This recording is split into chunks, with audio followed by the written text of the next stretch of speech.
Welcome to the Neubauer Collegium's Director's Lecture.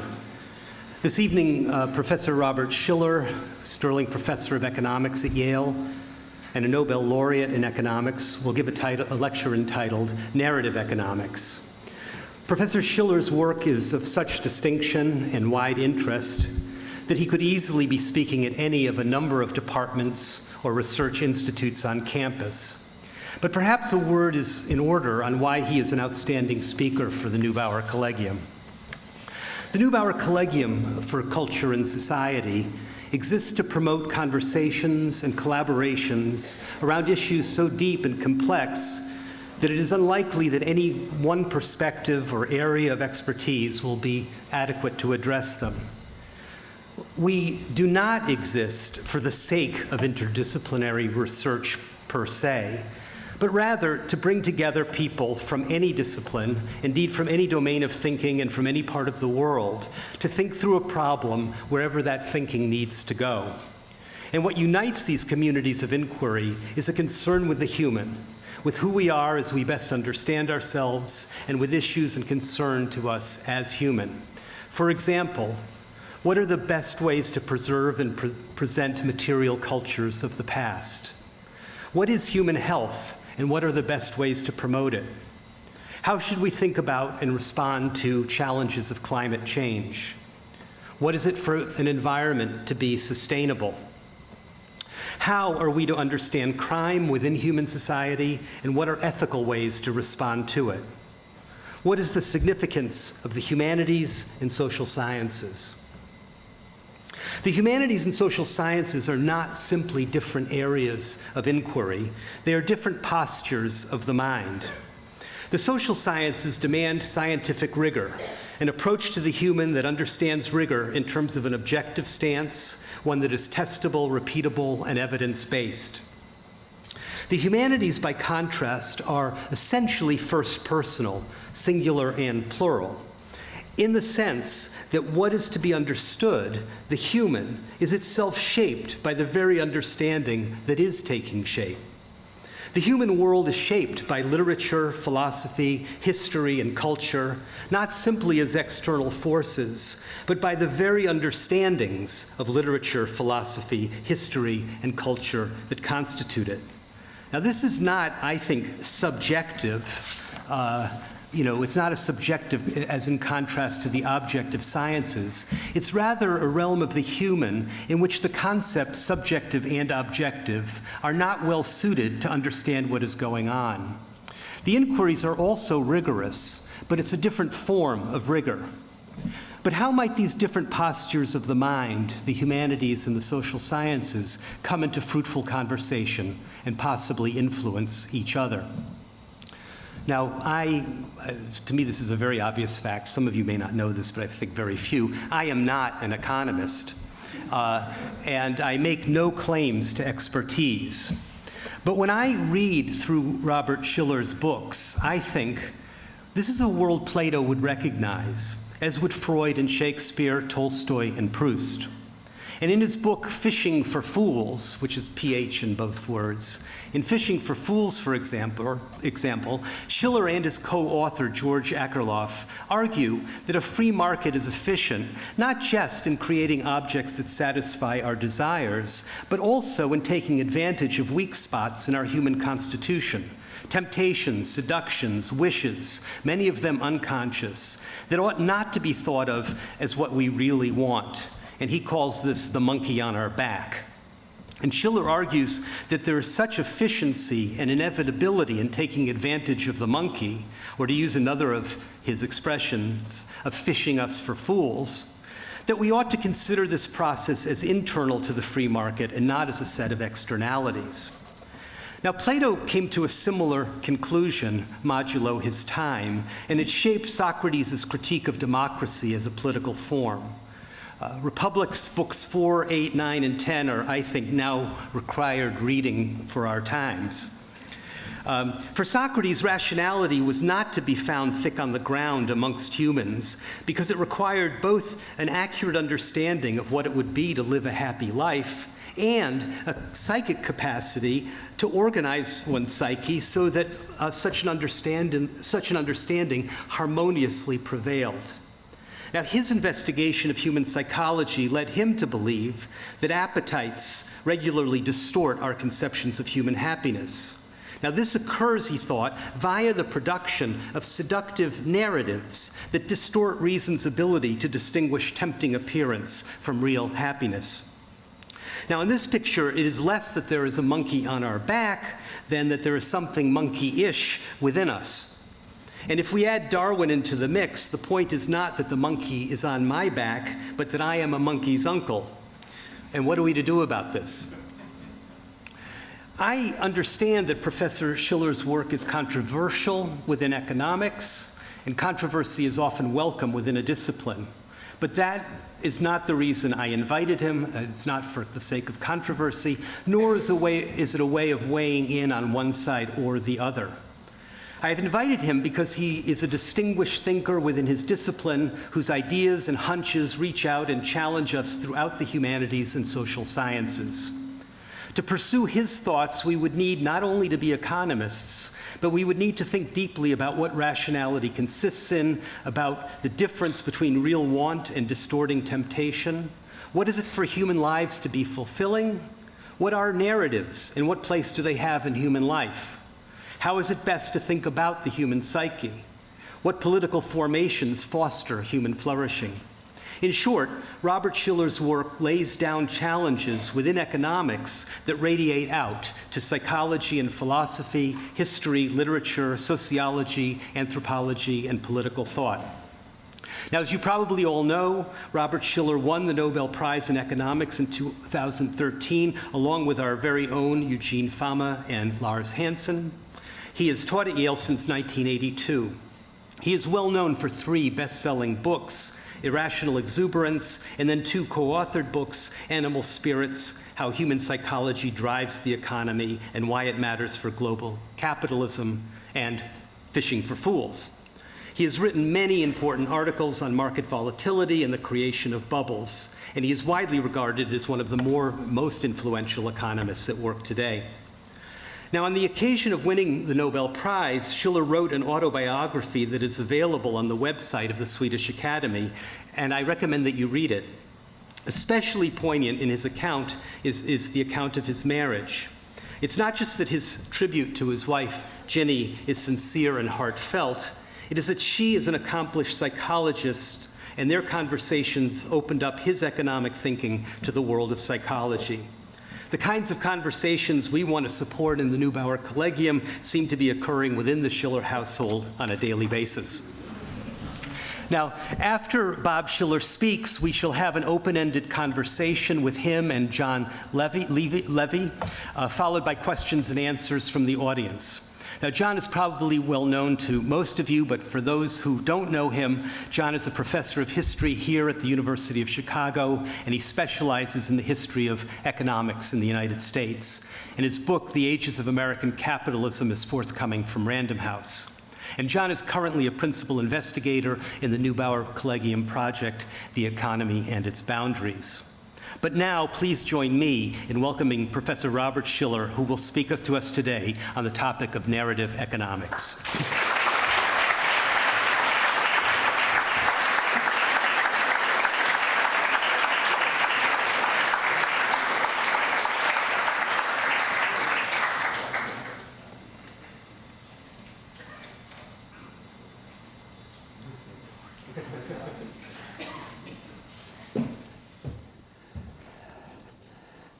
Well, thank you, Jonathan. I'm honored to be invited to speak to the Neubauer Collegium. I have to say that all my life I've appreciated an integrative, cross-disciplinary approach, and that's what the Neubauer Collegium stands for. But I haven't been that much connected to the humanities. 25 years ago, Dick Thaler and I, who's a professor at Chicago here, and we set up a series of workshops at the National Bureau of Economic Research on what we call behavioral economics. So behavioral economics was economics with an input from the psychology department. And every department has its own toolkit for approaching research. We were very much psychology, maybe a little sociology, maybe a little anthropology, but it was all social science. Well, a little bit of humanities, but I'm starting now with my more recent work to think that we have to look at the humanities as well, history and literature, because the theme of my talk today is that you use the word humanistic and humanity. I'm not always sure that I knew what that meant, or what. But there is something that it's difficult to formalize about human beings that we have to understand. I'm increasingly believing if we're going to understand economic phenomena. So I want to talk today about something that I'm calling narrative economics, which is approaching it's not replacing economics, it's adding something to economics, which is a study of the narratives that people transmit. So what is a narrative? I'll kind of define it my own way. The human species, everywhere you go, is engaged in conversation. We are wired for that. If you look at any human society, you'll see people standing, facing each other, moving their lips, and what are they doing?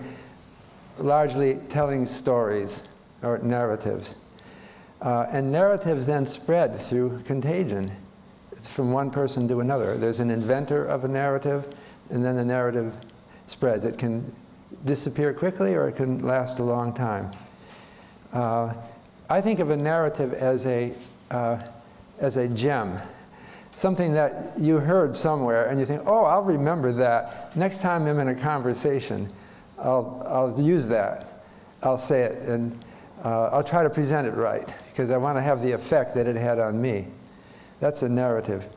Narratives can, the current word is go viral.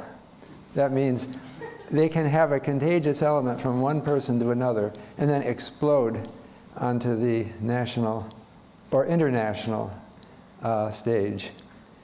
I think this is understanding the virality of narratives is one of those large-scale questions that the Neubauer Collegium is interested in. It's interesting to look back. Whose idea was it that narratives or ideas can go viral?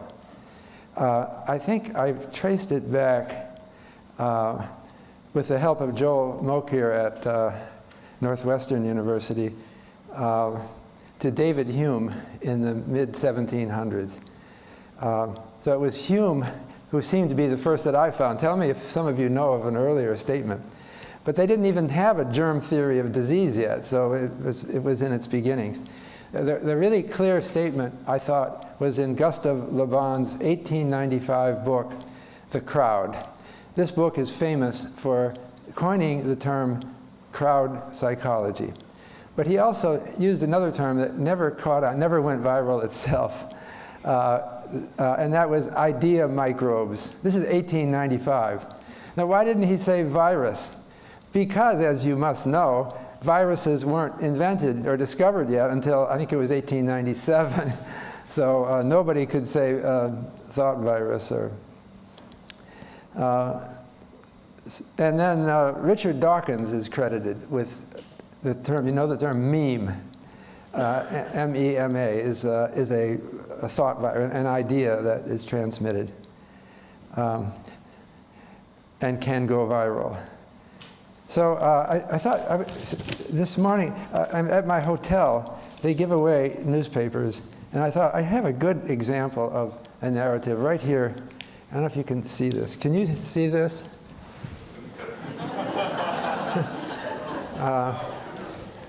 It says Dow tops 200, I'm sorry, forgot. Tops 20,000, okay? And Now, first of all, I don't know if this needs any explanation. This is absolutely meaningless, all right? Because they started the Dow at 40 in 1896. Hey, but they could have started it at 50 or something else. So it's a joke. But they put it, and look at this diagram of the stock market. Woo! It's exciting. And then, in the second paragraph, they link it to another narrative, Donald J. Trump, okay?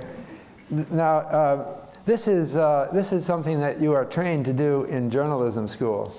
The Wall Street Journal is it's a great newspaper. I don't mean to be too tough on it here, but it's a little bit endangered. It was taken over by Rupert Murdoch, right, because it was in trouble, and they have to do this. You know, don't complain too much. It's part of what George Akerlof and I call a fishing equilibrium. Within limits, you've got to fish. You've got to play the game. Another thing that strikes me is it says, applause, whoops, and cheers erupted on the floor of the New York Stock Exchange as the market closed. Now, do you believe that? I mean, these guys aren't stupid, right? They know it's just a number that was made up. But then you have to reflect that, well, the whole floor of the New York Stock Exchange is just a trick, because we are into electronic trading now. Why do they even keep that? Well, they keep it because it's a narrative, right? People come to New York and they want to see the New York Stock Exchange. They want to see something. They have a visitors gallery. They take lots of pictures. But anyway, this is a distinguished newspaper that we depend on for our democracy to function well. Now I took the other newspaper at our hotel. It's called USA Today. Can you see that? So it says Dow at 20,000. Now what?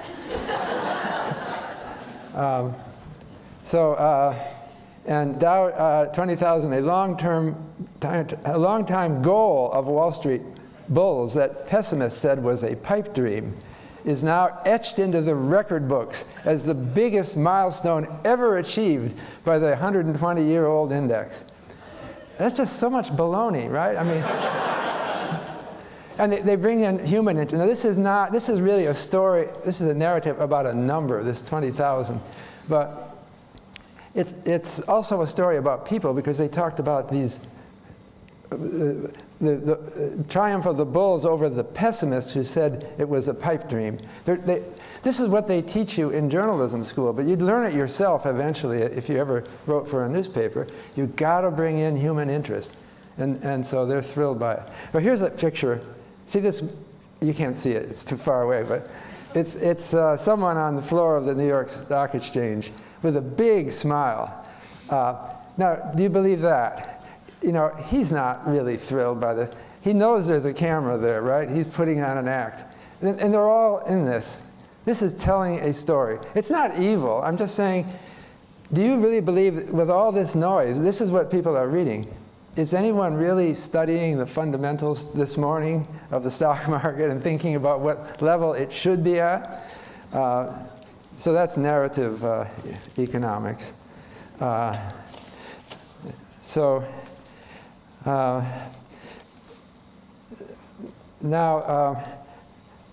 maybe I'll go to my first slide here. The thing that occurs to me is that what I'm telling you is not new. I hope many of you kind of knew this all along. Narratives drive the world that we live in. But not everyone is equally proficient at understanding narratives.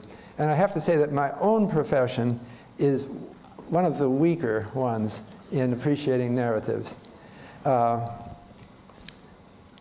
So I did some statistics to show this. I took JSTOR, which allows you to search scholarly journals, and I searched for the word narrative in articles in all of these fields. And I did it first for all dates. JSTOR goes way back to the beginnings of these journals. And then I also did it for the last 7 years, from 2010 to 2016. So what you see, I guess I can walk over here, right? Economics is the second worst. I say worst, but at least in finance is the one that really doesn't care about narratives. And I think that's backwards, because my view of financial markets is they're just tremendously influenced by narratives. Anthropology is big. History is really big. Now, you'd think that history is about narratives, right? It's almost like a synonym. But what a lot of historians don't appreciate is that you can't understand history unless you tell us what their stories were. What were their narratives? So I was influenced by Ramsay MacMullen, who's a member of the Yale History Department, who wrote a book called Feelings in History. And he says historians could be more attentive to what people really thought. So for example, do you understand the Civil War in the 1860s? Horrible war. Why did they do it? They didn't like slavery in the North, but were they ready to lose 700,000 men over that issue? Well, somehow they were really emotional. He gives some of the stories that they told. And I got emotional too, hearing about abuse of slaves and things like that. So that's narrative history. It may seem especially relevant right now in the so-called post-truth world that we live in, that it's all narratives driving everything. The word post-truth, according to Oxford English Dictionaries, is new in the year 2016. So I think maybe it has gotten worse, but it's not necessarily new. There were a lot of narratives that were totally wrong that circulated all throughout much of our time.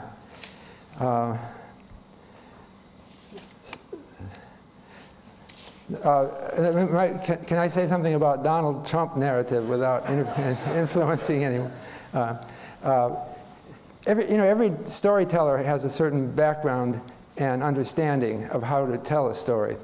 And so Donald Trump got expertise in narratives by some of the businesses he was involved with. First example is gambling casinos.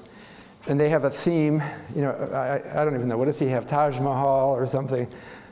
I don't even know. I don't go to gambling casinos. But another thing is he's connected with fake wrestling. What do you call it? It's not. No, people don't want to say fake wrestling. It's the company World Wrestling Entertainment has the word entertainment in its name, which is a clue that it's a show. It's not a real wrestling match.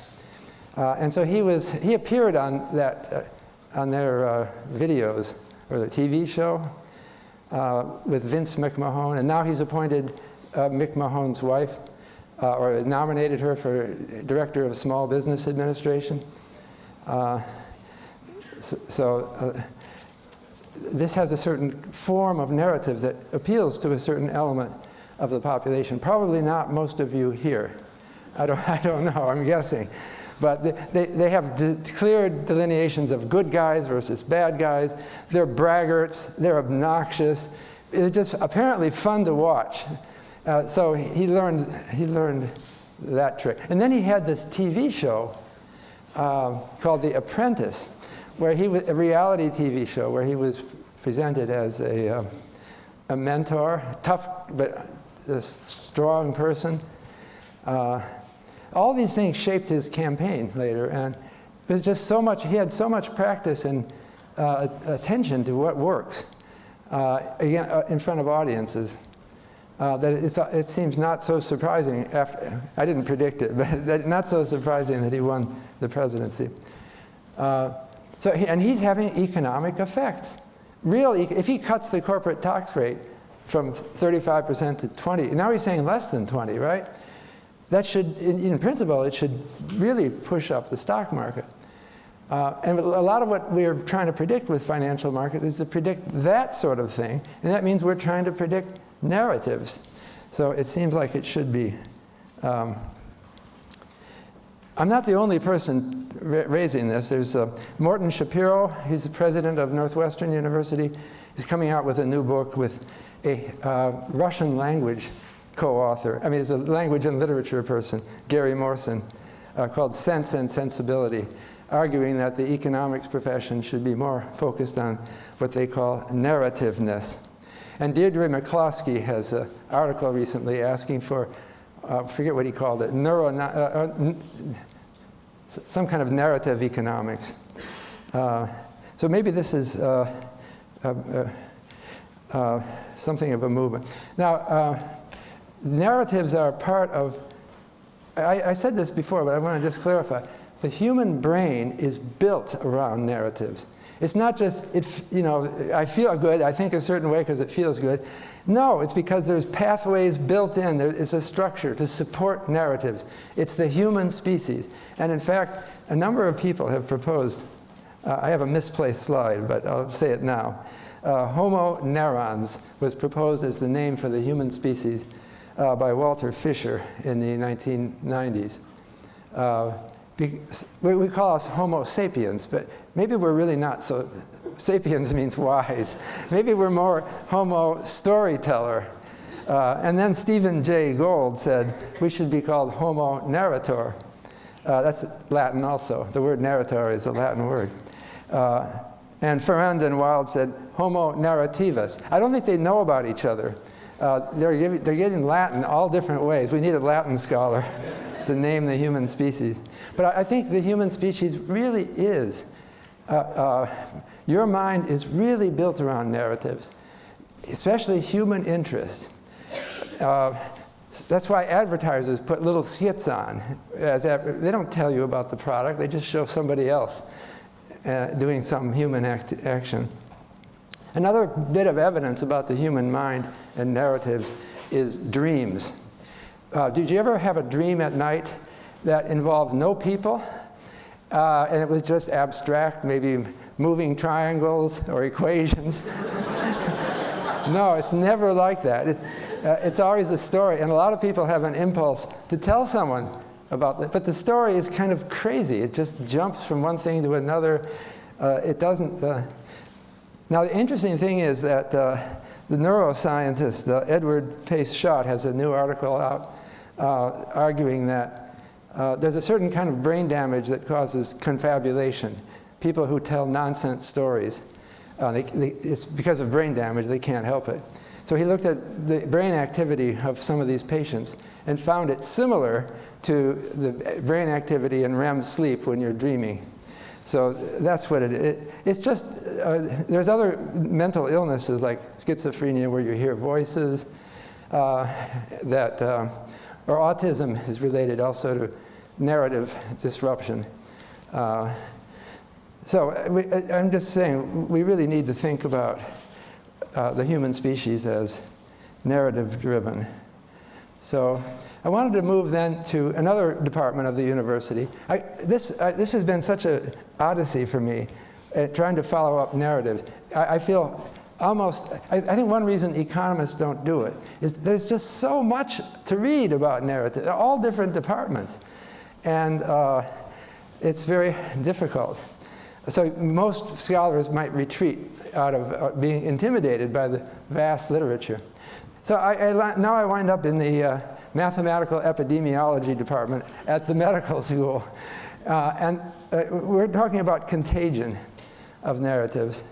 So this is the most famous original mathematical epidemic model written by Kermack and McKendrick 90 years ago. Mathematical epidemiology has come a long way.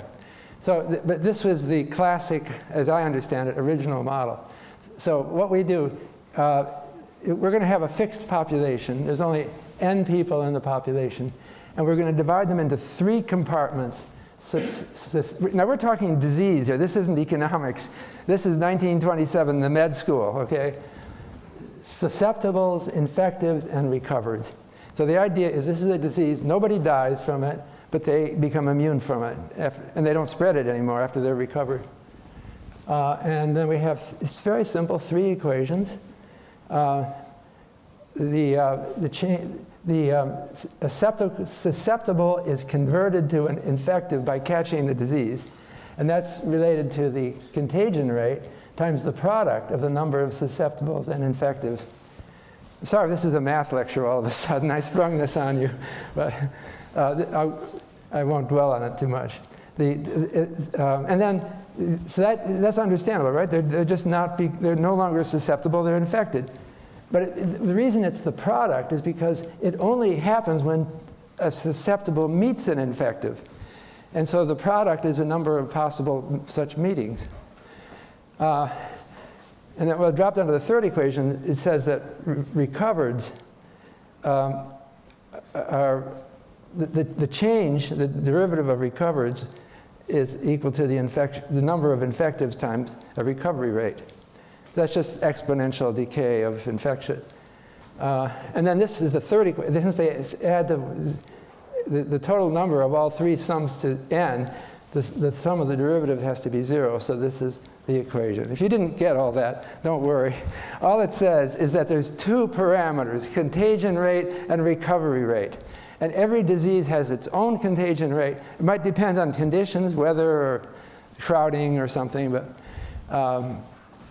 this model takes the contagion rate as constant through time, and the recovery rate is constant through time. So what does it do for an epidemic?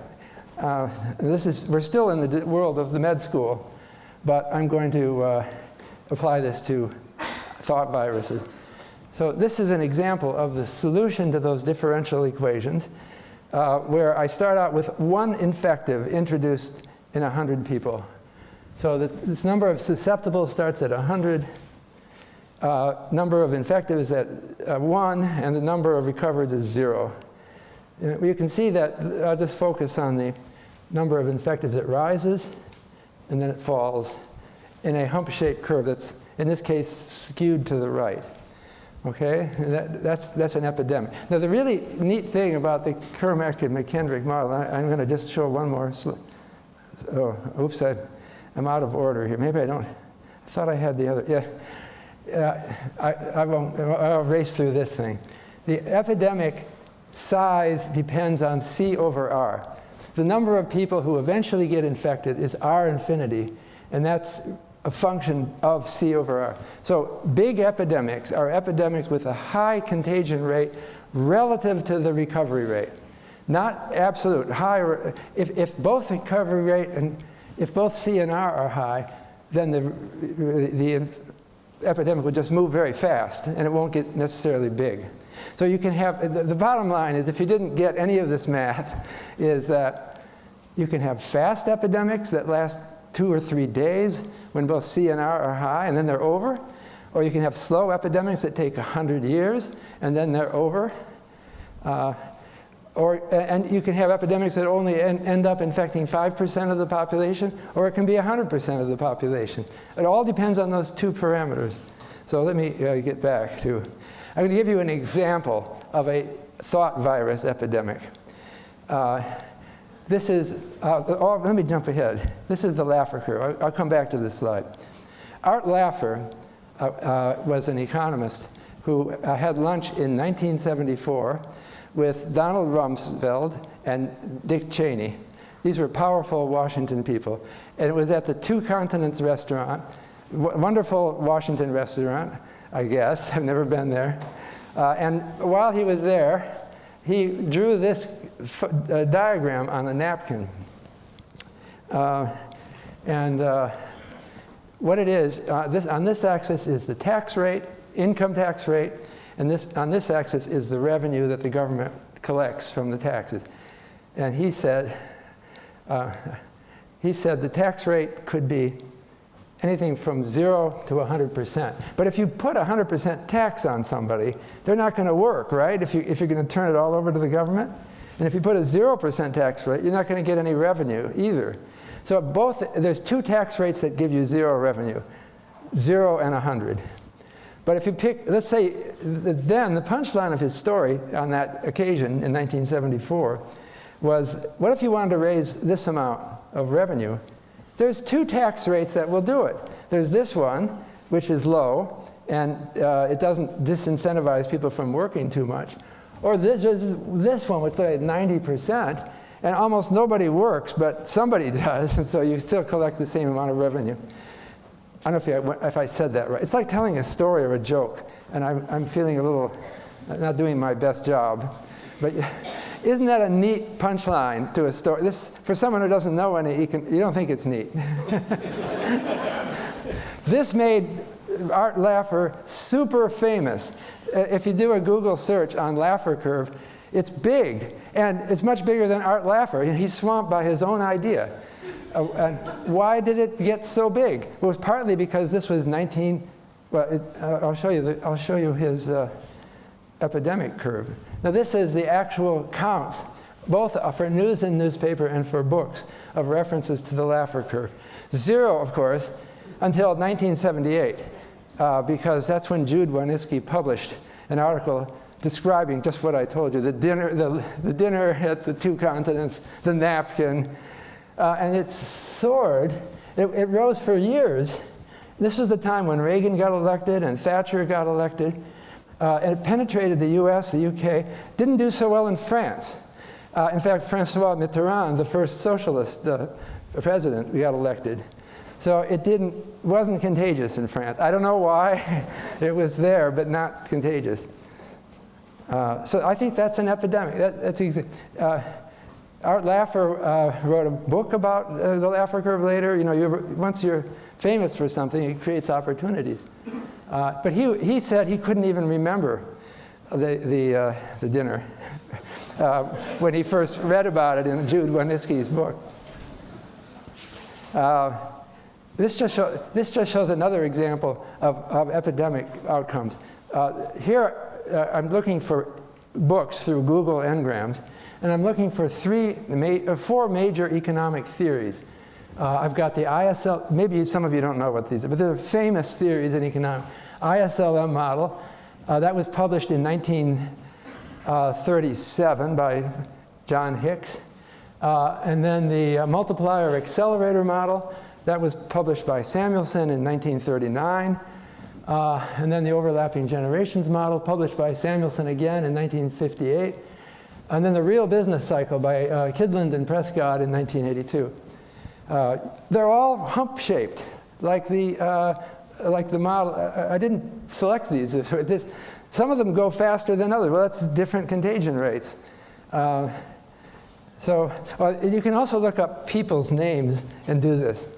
There was an article that someone else wrote about it, but I did it with a couple of names, and I was struck. One of the most viral of all people was Adam Smith, who wrote a book in 1776 called The Wealth of Nations.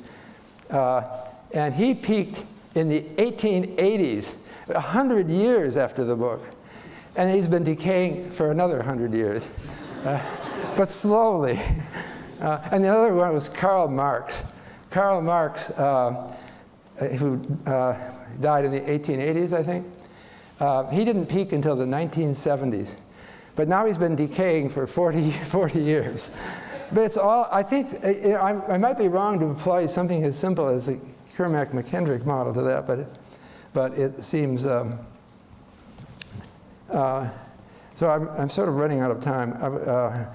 I have a long paper I'm working on this, but economists like to talk about contagion, but they want it to be through something economic.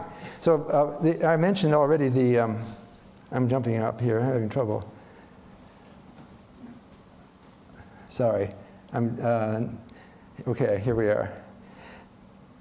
So Paul Samuelson in 1939 gave a model called the multiplier accelerator model that had it created a hump-shaped pattern like we see with these epidemic curves, but it was all through, not through contagion, but it was a sort of contagion, that multiple rounds of expenditure.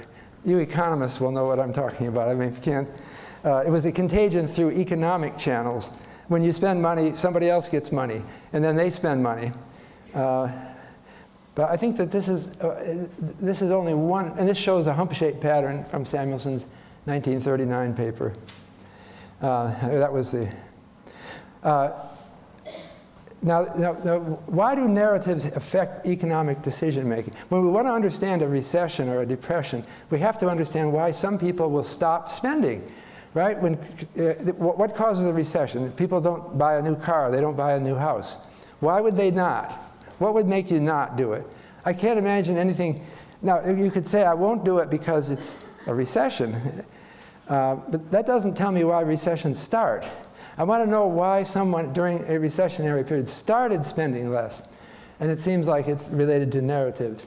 Now, one of the most important narratives in our culture is the stock market crash of 1929. Everybody knows that, I think. It's a very long, it's one of those long, slow epidemics.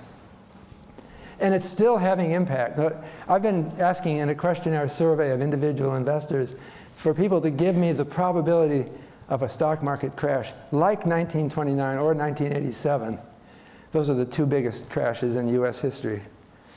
And I'm working with Will Getzman and Dassel Kim on analyzing data that I've been collecting for close to 30 years, and for both individual and institutional investors. So this is the average probability the respondents give of a crash. A 1929 style crash in the next 6 months. It's way exaggerated all the time. It's like 15 to 20%. Now, you know, we've only had 2 such crashes in over 100 years. So how come why would you give such a high probability? The other thing is that it was very low just before the financial crisis, just exact opposite. When it was about to do it, they were complacent. Well, I think there's a mechanism here. They started bidding up the price of stocks, and then it crashed, and then their probability, after it was over, then their probability went up. And so we find that people, the narrative about stock market crash is a narrative about a horrible thing that got 25% of the population unemployed. They were standing in bread lines. Then World War II came because people were so unhappy. It's a terrible story. But we've been worried about it all these times because the narrative isn't forgotten. There's so many other episodes that you could be talking about, but apparently the story doesn't work as well. Now I'm going to go to another. I want to go back to some of the biggest financial crises in U.S. or world history. How am I doing on time, by the way? Just keep going. Okay. You don't remember this because it was a big, big narrative, but I don't think anyone talks about it anymore. I'm talking about the 1920-21 depression. First of all, we wouldn't even call it a depression. They called it a depression. We reserved depression for that one big event, 1929 to 40 something. 1920-21 was a big drop in the economy. The consumer price index fell 16% in 1 year, from June of 20 to June 21. Wholesale price index fell 45% in 1 year. So why did it happen? You'd think that economists would know the answer, but I asked around, and there aren't many explanations. The explanation that I heard the most was Milton Friedman, I guess you know about him here, and Anna Jacobson Schwartz wrote a book called Monetary History of the United States. And they have a long and very detailed discussion of the 1920-21 crisis. But it seems to me that what they're saying is that the Fed caused it by raising interest rates by 1 percentage point in 1920. And they said it was a big mistake to do that. And Benjamin Strong, who was president of the New York Fed, was on a world cruise when they did that. He was absent. So Benjamin Strong wouldn't have let them do that. Now maybe I'm oversimplifying Friedman and Schwartz. And maybe they just thought they're writing a book about a monetary history of the United States. Why should they talk about anything else? I did a search. I mean, tell me if you know of another story. James Grant wrote a book about this, but he didn't come up with any new explanation. So I thought, I'm just going to go back and read newspapers from 1920 and just pretend I was there. And just try to get as immersed as I could in how did it feel to be alive in 1920. So then I found some remarkable things. One of them is, and this is shown on this diagram, but they were really upset about profiteers. Okay? Now, this shows for news and newspapers in the dark line and for books in the lighter line, the counts. And profiteers got really big. It got up to 1/3 of 1% of all newspaper articles had the word profiteer in them. And then you see this looks again like the Kermack-McHenry curve, right? It's dying out. It seems to have sort of had a steady state. It's pretty low. Maybe you don't even know what profiteer means. It comes from the word privateer, which is a kind of pirate, which goes back hundreds of years. And then someone said, well, those guys who made money during World War I were so evil, I consider them pirates, so let's call them profiteers. And that became a new word and slogan. Oxford English Dictionary said it was coined in 1912. The epidemic started in the UK, which was earlier in the war than we were, spread to the United States, and peaked 2 years after the war in 1920. So why did it happen? I think it's called the affect heuristic by Paul Slovic. They were very upset by certain things that were happening that you might have trouble recalling, because you weren't there, so you have no idea what was making them unhappy. But maybe you do. So, I won't ask for I think some of you are thinking, influenza epidemic. You know, there was the 1918-19 influenza epidemic, which was horrible. It caused many times worse than World War I by some accounts. And it hit young people. They would catch it, and then 2 days later they were dead. So that's pretty upsetting. Another thing, it must have been upsetting. Another thing is the communist revolution in Russia, which had repercussions here. There was a bombing of the New York Stock Exchange. And then one story that I thought was really important, reading newspapers and just sort of trying to feel like I'm living in 1920. You know this story, I bet. I bet almost all of you know this story. It is the story of the communists taking Tsar Nicholas II and his family, lining them up, the whole family, and then bringing in a firing squad and executing them all together. You've heard that story, right? It's horrible. These were people that you knew because they were famous. They're a beautiful family, dignified. They were in the photo review section of your newspaper regularly. And then the communists then just shot them all. Maybe it was a publicity stunt. It really got attention. So you're feeling kind of edgy, you're kind of angry, and you might have lost someone in your family in the war, and now there are these companies, then there was a lot of inflation, these companies were making these big profits. So you know what people started doing? They were angry with the companies. They didn't like communists either. They weren't going to go to communism, but they boycotted buying a lot of things. So they started by boycotting all these companies that they thought were making obscene profits. And then that started a recession, and then prices started falling. And then they started worrying about prices falling, so they held off buying. Anyway, that's my answer, what was happening in 1920-21. So I want to move to the Great Depression. And in the Great Depression, what was the narrative? It was 1920-21. Everyone thought it's going to happen again. And that's why President Hoover said that we'll be over soon. The 1920-21 recession ended quickly. Why did it end quickly? James Grant writes about it, but not convincingly to me. I think it ended because people were looking at price declines. Prices came down. There's so many things to tell you about. There's so many narratives, and they seem to be like a constellation of narratives around a common theme. But I want to get to the Great Depression. So why did we have the Great Depression? Well, Friedman and Schwartz, what I like about the book is they're there ready to tell you why everything happened. But it's always because of the Federal Reserve. Maybe oversimplified. So at least they have a story. So it's Benjamin Strong again, and he failed us again by dying in 1929. And so that was the end of that. What really big thing happened was 1929 stock market crash. Now this you can see is the newspaper count for the word crash. And again, it's scaled by the number of articles. The stock market crash of 1929 was really almost the first time that anyone had ever used the word stock market crash. They didn't talk about it. Well, the language changes, so maybe it's a little hard to do research on it. So I was going back. Now I'm trying to pretend like I was alive in 1929 and understand what. The first thing that struck me is that they started talking about stock market crash a little bit in 1926. That's for the first time.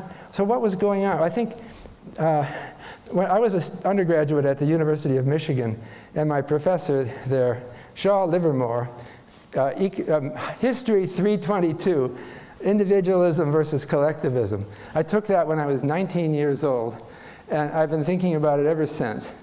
Because he assigned to us a book by Frederick Lewis Allen, written in 1931, called Only Yesterday, an informal history of the 1920s. But he was writing from 1931.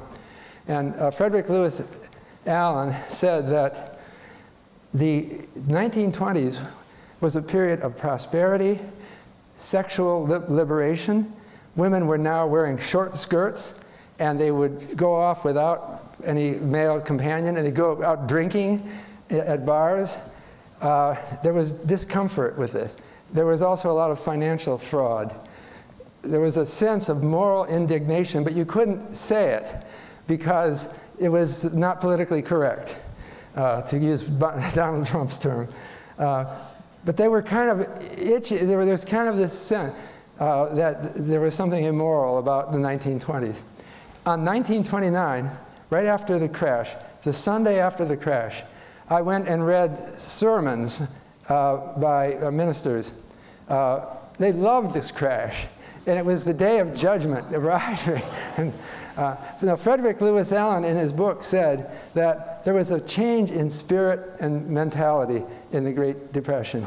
That skirt length went down. This is not a joke. You've heard about the skirt length theory of the stock market, but it's really not a joke. Women in the 1930s felt repelled by the 1920s. Now, they didn't want to be part of that anymore, and they started going to church more regularly. And they also, they didn't want to spend money because in the 1920s, the Great Gatsby era, they wanted to show off how upper class they were. But it became unfashionable in the 1930s to show off your wealth because there's other people. They know there's all these people unemployed. It's just not nice. And they wouldn't do it. So demand fell. And that's my story of the Great Depression. I can maybe go on more, but it's a narrative story. So this is, now the interesting thing is,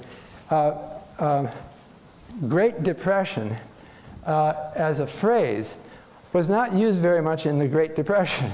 Now you probably naively, and I don't mean to accuse you of naivete, but you most likely imagined that they had a name for it, the Great Depression. Well actually, there was a book written with the title, The Great Depression. But I used to think that meant that everyone was reading the book. But in fact, only economists read the book. And it wasn't, people didn't have a name for it. They just thought hard times, or they liked the word breadline, which we've almost forgotten. That was a line you'd stand in to get food in the Great Depression. But then the Great Depression started to grow in our culture. And it was growing rather slowly and steadily. I used to think it was John Kenneth Galbraith's 1955 book, The Great Depression, no, the 1929, I forget the exact title. You have the exact title, what is it? It's The Crash of 1929. The Crash of 1929. Well, there, it's somewhere in there. It really doesn't show on here. It's not John Kenneth Galbraith so much. It's everyone talking to their children about this horrible depression.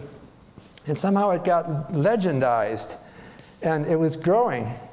Now books, Google Ngram stops in 2008. Unfortunately, it doesn't let me look at the crisis. But news and newspapers absolutely took off in the financial crisis of 2007. So that was the story. The story was scary, that we could be in another depression. All the banks are collapsed. It seemed to fit the story, the narrative of the Great Depression. The banks collapsing, unemployment rising. stock market crashing. So I guess I'm at the end of my show. Let me just say something at the end, just about, I'd like to know why it is that economists don't study narratives. Maybe it's because they have better things to do. This isn't the only thing. I've actually, last year I was president of the American Economic Association, and so I had to immerse myself. Economists do lots of different things, and it's really pretty wonderful what they do. However, they miss things, and one of the things they really miss is the big story, I think, behind many of our economic fluctuations. So why do they miss them? Well, one of them is that they have a toolkit. We do simultaneous equations, general equilibrium. Those are, and by the time we finish teaching those, we're tired, and we don't. And we view this as somebody else's territory. That's another department. And so maybe that is, but I think that there is room for economists to do research on narrative economics. Now that we have all these databases, we can search for narrative. We can do quantitative analysis. Now, I don't think it's very easy to study the very human phenomenon of narratives. We could make mistakes. But I think it might require collaboration with people in the humanities. People like literary theorists who try to understand why some stories, structures work and others don't. Why they have their times and other times they don't work. So I think that, as I've said, narrative economics is already growing. And I'm optimistic that in the next, these things all take time. In the next 10, 20 years, we'll have a better understanding of economic fluctuations. So maybe I'll stop there.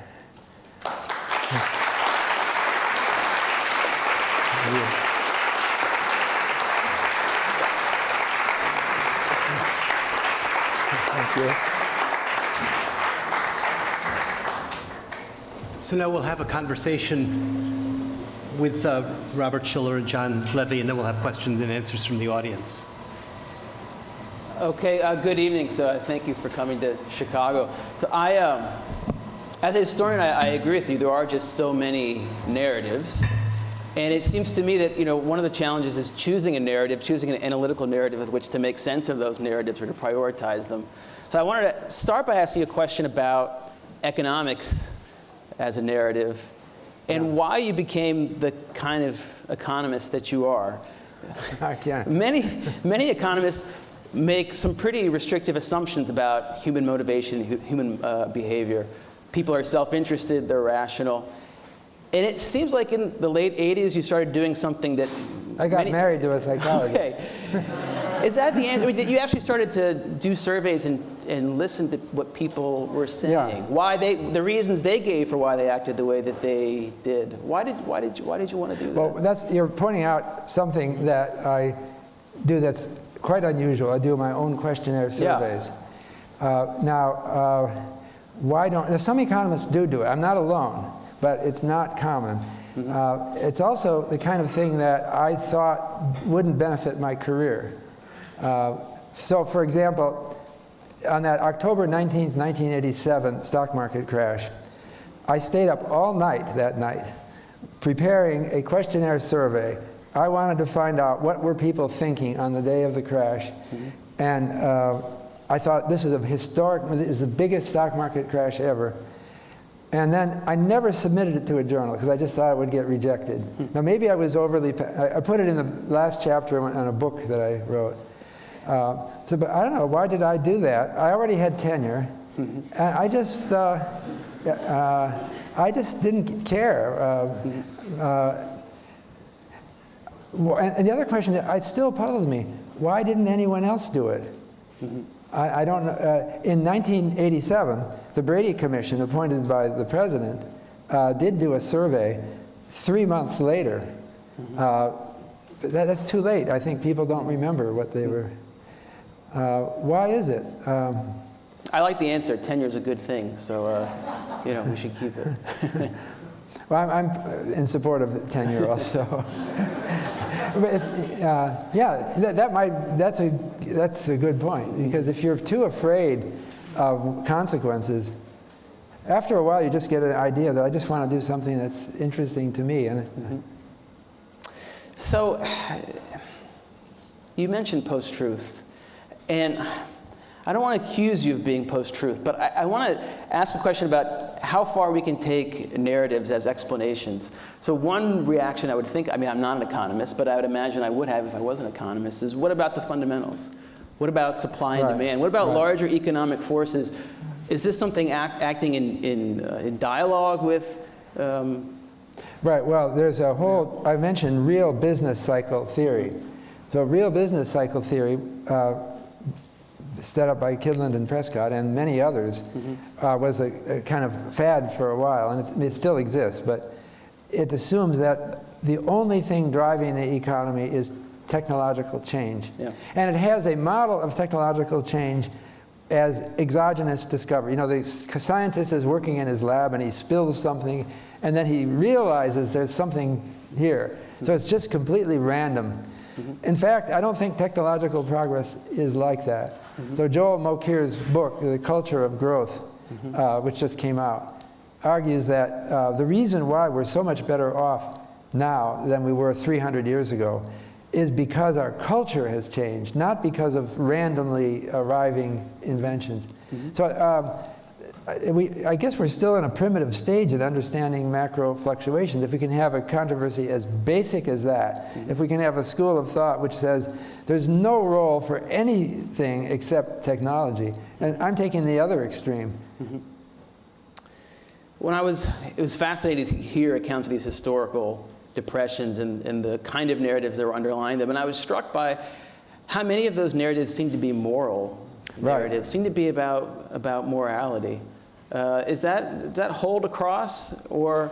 I really believe that it's not mentioned enough by economists. Another really good example, which you may well remember, is September 11, 2001. That's the World Trade Center and the Pentagon bombing. And you may remember that President George W. Bush got on television and said, "Don't let those terrorists deter you from leading a normal life, because that's what they wanted. That's what they were trying to disrupt us." And you know what? We were already in recession when the terrorists struck, and we came out of it right at that point. I suspect, I don't know how to prove this, tell me if there's any way I can prove this, that it was people heeding that. And I hear people saying things like that. I'm not going to let this scare me. And so that's a moral decision. That's why I like to look at sermons. Economists never read sermons. But I shouldn't say. They give the sermons. They give the sermons. Yeah. Let's talk about Trump. Okay. I tried to hold off as long as I could. I mean, the question I have, I suppose, and it relates to the larger kind of idea of narrative economics, is which narratives succeed? You know, and does the sort of propagation, and you gave the kind of epidemiological account of the kind of resemblance of these thought viruses, as you put it. But how can we start to think about which thoughts become viruses and which don't? I mean, you mentioned Adam Smith. I mean, Adam Smith in the 1880s, I didn't know that. If I had to guess, it's because of sort of debates about free trade and protectionism that were occurring at that time, and so Smith's ideas were appropriated. It's also a very well-written book.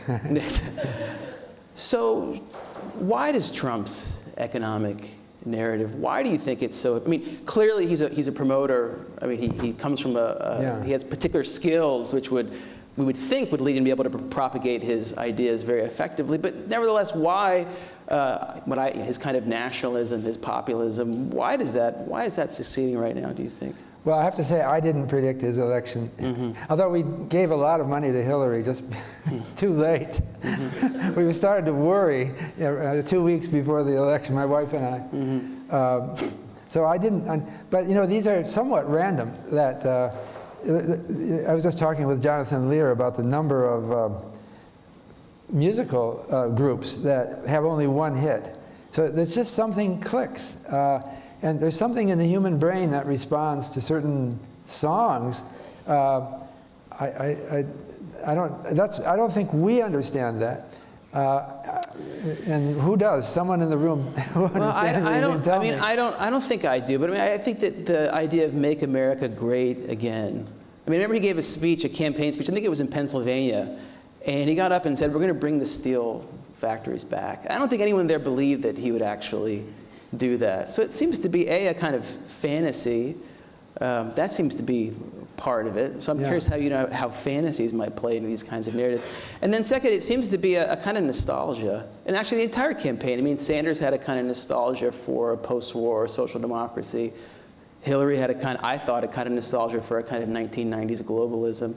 So it seems to be we're at a moment now where we're stuck on the past, perhaps. Well, I'm not an expert on Donald Trump. It seems to me a good part of it is his maligning of Hillary Clinton. Mm-hmm. And he used this tactic that he learned from World Wrestling Entertainment, name calling. Mm-hmm. So he called her Crooked Hillary. Mm-hmm. And then there was little Marco Rubio, remember that? And another thing about Trump, he's fun to watch. You probably agree. He's fun to watch. He just makes your day. You read of his antics. He did some ridiculous tweet today, and he gets people talking. And again, it's his particular way of doing this, that at this moment in history, I think partly at this moment in history, people are annoyed by political correctness. And there are, and he was at times unusually truthful. I think he did it. So for example, during one of the debates, it came out that he had donated to Hillary Clinton's campaign. And then he was asked about that. And if I remember correctly, he said, I did that. Everyone does. I'm a businessman. And I get a payoff from that. How could he be so candid? And then someone asked, what was the payoff? And he said, I got invited to Chelsea's wedding. Now, I was thinking for a moment, well, why is that such a payoff? But then I thought, of course that's a huge payoff, because he's always going for prestige and visibility.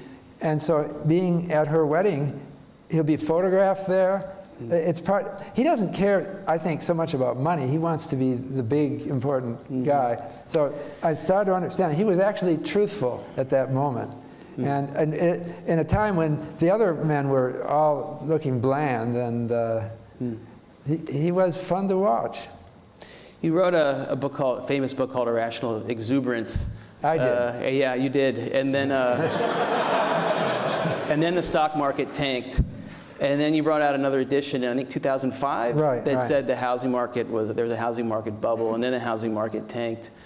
Do you think there's a kind of irrational exuberance in financial markets now? I think about the bond market, which many people are thinking of being. Oh, now you're asking right now, yeah. Because when you think about Trump and the kind of politics of fear and the politics of anxiety. Well, you have to read those newspapers I just Exactly. showed you. So now we have Dow 20. Do you see a kind of exuberance back in financial markets being brought about by his election? Maybe, but I'm not advising you to buy now.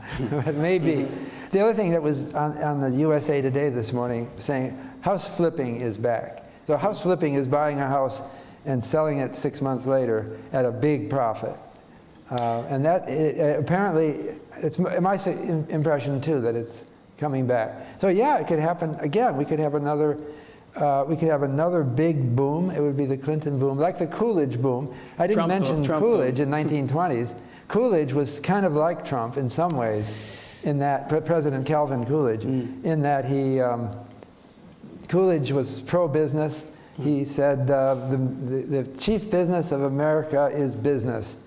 And he appointed Andrew Mellon, Secretary of Treasury, who was one of the richest men in America, founder of the Mellon Bank.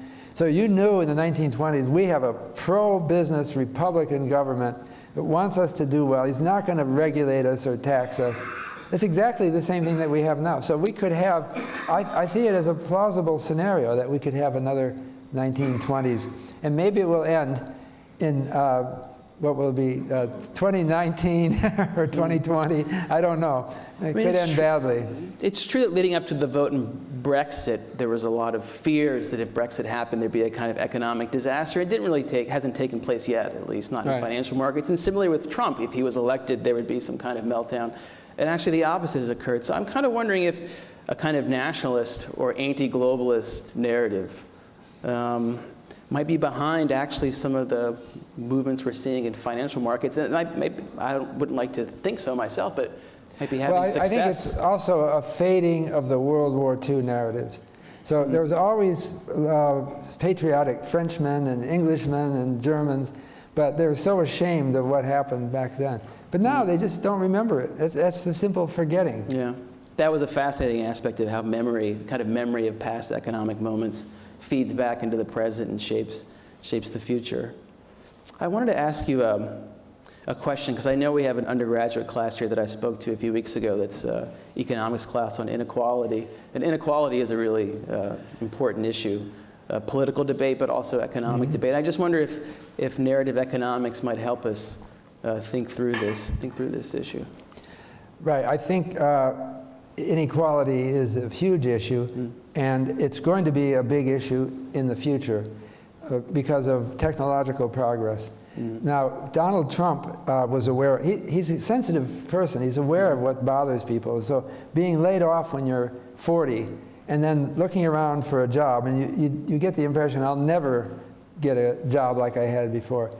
That creates a lot of anxiety. But I don't think Trump wanted the Hillary Clinton narrative, which is we'll tax the rich and support you, because it wasn't inspirational. He had a different legacy. On Apprentice, the TV show, he showed young people how to get rich. He wrote a book with the title, actually he didn't write it, Meredith McIver wrote it, but it has his name on it as if he wrote it. But actually I'll give Meredith McIver credit.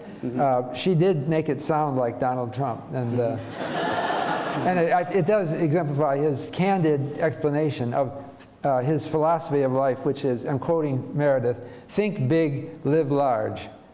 You want to have big bashes, champagne receptions, gold-plated, or not gold-plated, solid gold things.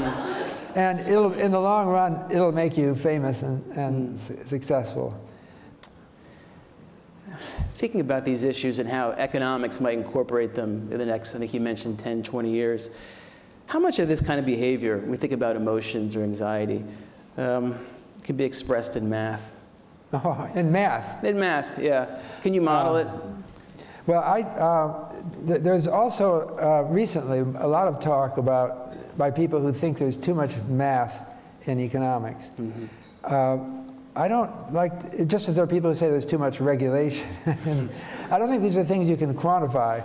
It's a question of how applicable is it. And I actually think there's a lot of really nice, I went into economics initially because I liked math. And I think there's a lot of nice mathematical economic. And there's a lot of bad humanistic social science too, I'm sure. So I'm not making any blanket statement here.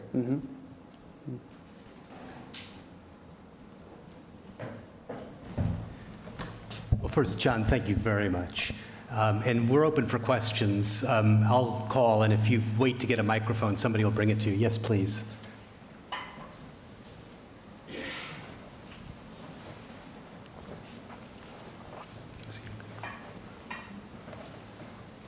Yeah.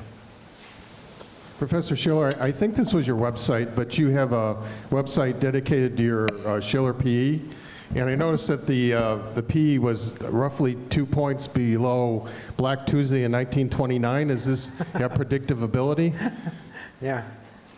Well, I just rechecked it's about almost, my CAPE ratio is almost 29. And it's well above what it was in 2007. And it's getting closer to what it was in 1929.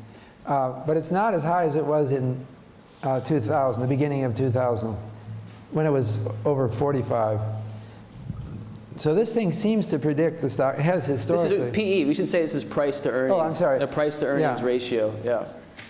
The earnings are a measure of the profits, how much money the company is making. And it's a long history of looking at the price divided by earnings. And it should be something like 15 or 12 or something. But when it gets up to close to 20, people think it's too high. So we're up to 28 right now. So what it suggests to me is that there's some irrational exuberance. But I don't like to give advice on because I think it might really go up and then come crashing down. I just don't know where it's going. But I guess what I'm saying is if you're retired and you're living off of your stock market investments, I wouldn't do massive margin purchases right now. Please. But again, here's the mic. Come in.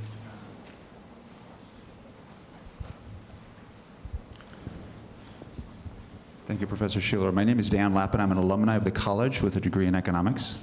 So my question is, given the pervasive magnitude of narratives, Deidre McCloskey's been talking about this for a couple decades and has been formulating, and this describes real events in the economy. I'm wondering, is there a gap in our macroeconomic theory that we don't have a placeholder to describe this factor of production? And so I'm curious if I can go on a little bit. So if we think about monetary, if monetary policy is, money as a communication transaction tool and products tell stories, is there an opportunity to formalize the concept of communication and narrative within basic principles so that we have this formalized in not, where mathematical equations meet human language in a sense? So kind of give that sense. Thank you. Yeah, that's a grand objective. And I imagine it can be somewhat formalized. Now, I think you mentioned monetary policy. Monetary policy has already been informally shaped by an intuitive appreciation of narrative. So when the financial crisis occurred, Ben Bernanke, who was chairman of the Fed, I believe, reacted to it from the broad depth of his knowledge about the Great Depression and not wanting that to happen again. So even though he didn't formally say anything about narratives, I think it must have been on his mind. And another example is when Northern Rock, there was a bank in the UK, had a run. In other words, depositors were afraid that it was going to fail, so they were all showing up and trying to take their money out. And if everyone does that, the bank will certainly fail.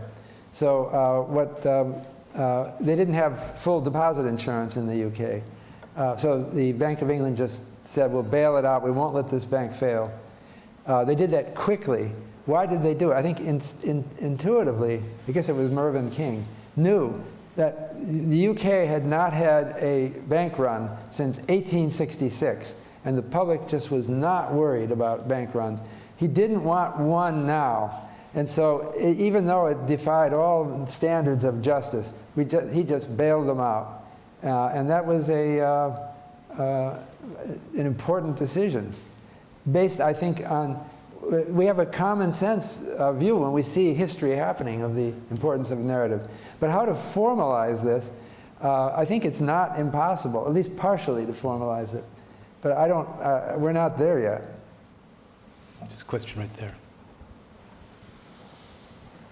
Thank you so much. I will stand here. My name is Pablo from Social Thought. My question is related to formalization and... Speak a little slower. And yes. Thanks. My question is related to a prior one about formalization, how, if you can elaborate a little bit more in the link between the narrative and behavior, decision-making, if this goes through expectations. And then I have a second one, very short. In your method about describing narrative, You're hard to understand. okay. Narratives and behavior. But it's about narrative and behavioral. Yes, how can you use narratives to explain behavior in a formal way? Yeah, no, it seems like the word behavioral economics has usually referred to psych department, whereas narrative economics, maybe it's more anthropological or something. But in terms of decision-making and expectations, if narratives shape expectations or change the payoffs of decisions? Yeah, no, economists like the word expectations. It goes back to Irving Fisher in the 1930s, who develop formal models of expectations. The problem is that maybe that was not quantifying human behavior right. George Katona at the University of Michigan in the 1950s was doing surveys that led to the Michigan Consumer Sentiment Indexes. And he initially asked people, what is the expected inflation rate for you? And what is the GDP growth rate? And after doing that for a while, he wrote in his 1975 book, Psychological Economics, that, you know what? They were just making up answers for me. That wasn't their expectation. They don't know. And so it seems like we want to move to something where we have to measure things in terms that are consistent with the phenomenon. And what people have is not an expectation. They might say some number that they saw somewhere, but they don't necessarily even believe it. Pollsters have problems getting true elicitation of true beliefs. But one thing you can learn more is by asking people to tell stories. And then if they're telling a 1929 story, that's just cause to be worried. Here's a question here, please.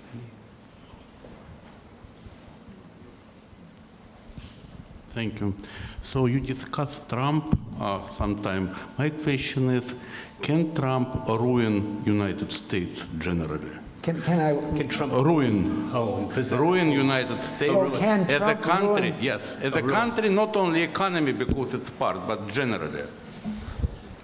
Well, I'm not a Trump supporter, but I don't like to be too negative. He hasn't called me yet for advice, but if he does, I'll probably try to help him. What's that? Tell him not to ruin United States. I hope, yeah. Next time he what calls he's me. threatening to do is create a trade war. But actually, I said this at the World Economic Forum. We had a discussion group on Trump there. And nobody brought up, I thought the worst thing he's done is to bring up the idea of improving our nuclear arsenal. And then also saying that it wouldn't be a bad thing if Japan and South Korea and other countries got nuclear weapons. That is really bad, I think. What was he thinking? Because he's starting, the whole point to me is that it starts a different psychology. And then people think everyone has to have atomic bombs. I thought we'd figured that out, that we don't, we try to calm everything down. And so that is the worst thing, the worst thing. And it was in the news this morning that the atomic clock had been moved forward to, was it 2.5 minutes before midnight because of Trump. It could be really bad if he gets a nuclear arm race going again. Do you have a question there? Yes. Industrial collapse, by the way, was the term used at the beginning of the Great Depression before the term depression. Yeah.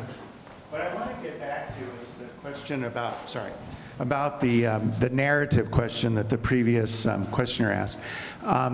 Because I'm wondering if people are using the narrative form in a form of microhistoria to explain the individual and household decisions and the thought process behind them that affect major economic developments. And I'm thinking in terms of the decline of the middle class in this country. And it's hard for me to believe that a good part of it isn't due to the fact that the actual appeal and valuation of traditional middle class work has declined in this country compared with entrepreneurialism and brilliant developments in various fields and creative fields.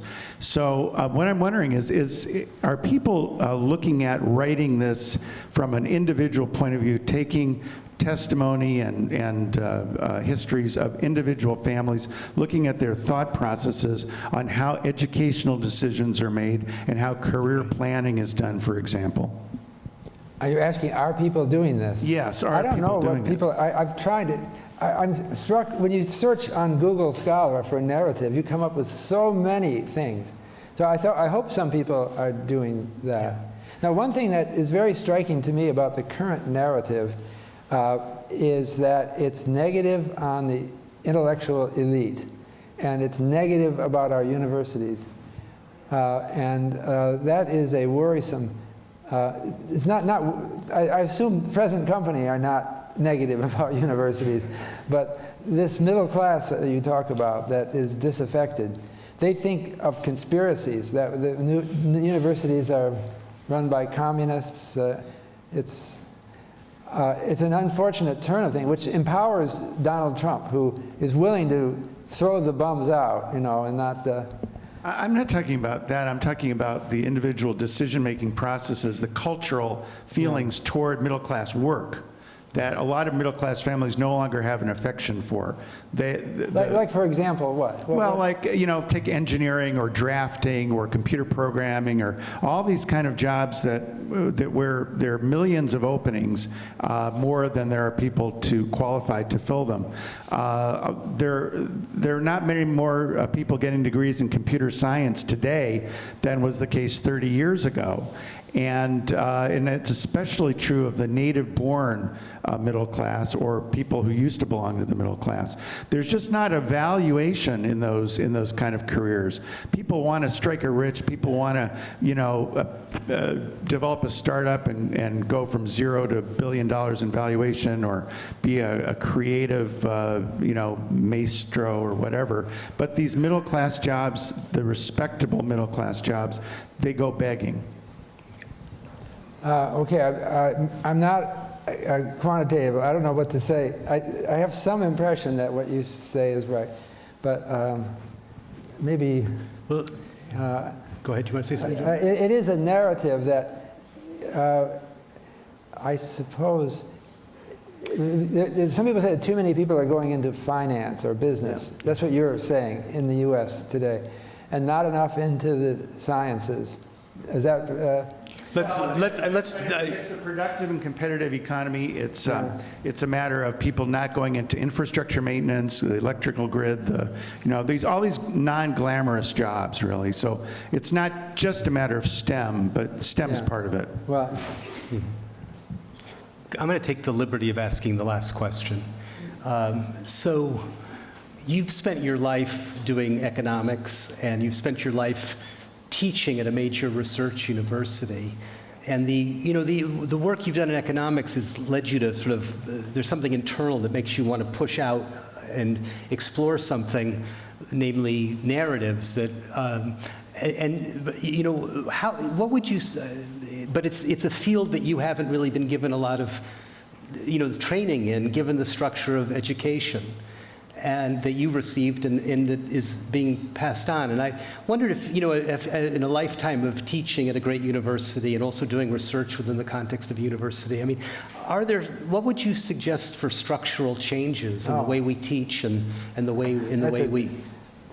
I think it's academia it's pushing us toward, the rules of the game are pushing us to specialized research at the frontier, which is good in many ways. But it also has us lose a grip on the... I think we should be talking to people of different disciplines. So I was going to, again, congratulate the Neubauer Collegium for doing that leading sort of question. thing. But do I have any other solutions? I think it's always... I think academia is in actually fairly good shape compared to what it was. If you look 100 or 200 years ago, they were finishing schools for rich boys and pathways to becoming a minister in a church, which is okay, but it's not. We do so much more. We're actually much better off. I actually like the life as a professor, even if I am sometimes pressured toward directions I don't always like. Another thing is I think that the world is really going to change with the advent of new computer technology. Already, I have an online course. You can take my financial markets course on Coursera for free if you want. I'm wondering where we're going with artificial intelligence and how we'll all fit in.